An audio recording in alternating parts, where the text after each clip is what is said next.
माफ करी तू मौला माफ करी, माफ करी तू मौला माफ करी। अदल करी ना इंसाफ करी, बस माफ करी तू मौला माफ करी, माफ करी तू मौला माफ करी। ना मैं अमल कमावा ना मैं फर्ज निभावा, पल्ले गुण कोई ना जदों सोचा शर्मावा।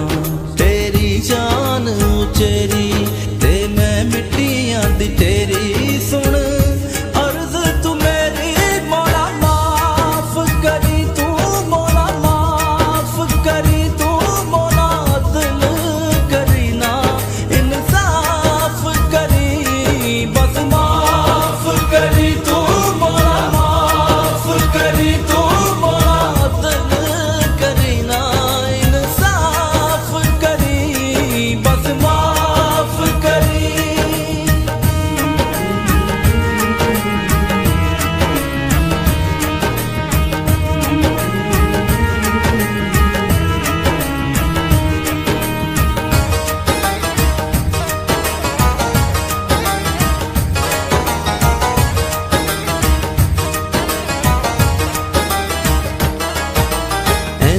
दुख ने इको दुख नाल मर जावा